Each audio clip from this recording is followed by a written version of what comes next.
Welcome to our lesson on expanding brackets involving surds and rationalizing a denominator. So we're going to multiply out the product of these two brackets.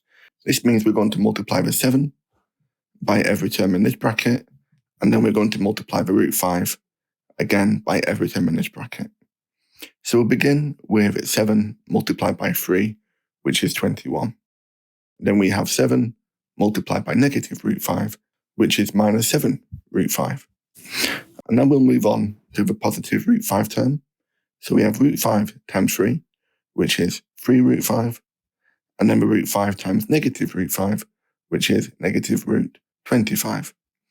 And we know the square root of 25 is 5. So we've expanded out the two brackets, and now we're going to simplify by collecting like terms. We can collect the 21 with a negative 5 to make 16, and we can collect the negative 7 root 5 with the positive 3 root 5 to make 4 root 5.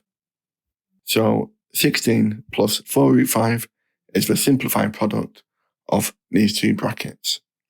Okay, let's move on to rationalizing a denominator. So here we have a fraction where the denominator is irrational.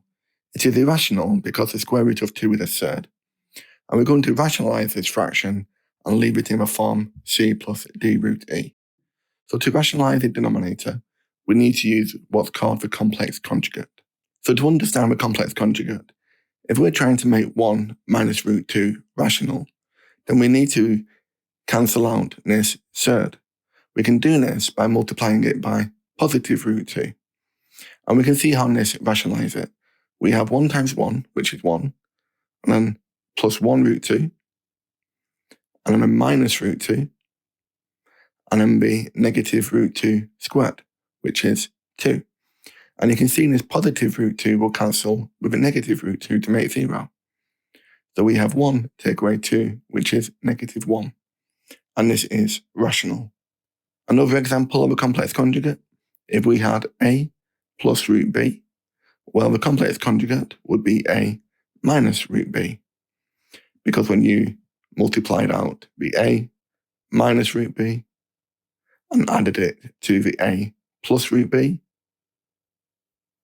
again, these will make 0. And when we multiplied negative root b by positive root b, we'll have negative root b squared. And these will cancel to make negative b. So we're going to use the complex conjugate to rationalize this denominator. So we have root 2 over 1 minus root 2. And we need to multiply the denominator by 1 plus root 2. But we cannot change the value of this fraction, so we're going to multiply it by 1, which is the complex conjugate divided by itself. And now we can expand out the numerator, where we have root 2 lots of 1 plus root 2. And we know this simplifies to make negative 1. We'll expand out the numerator, so we have root 2 plus 2 over negative 1, which is negative 2 minus root 2.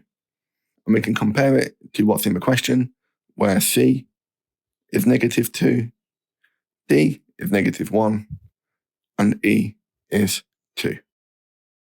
Okay, let's try one more question.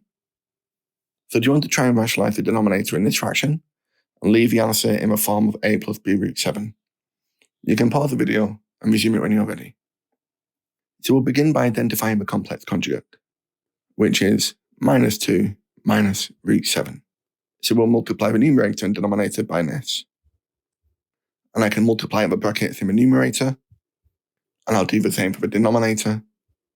Simplifying the numerator, we can see we have negative 11, and then negative 4 root 7.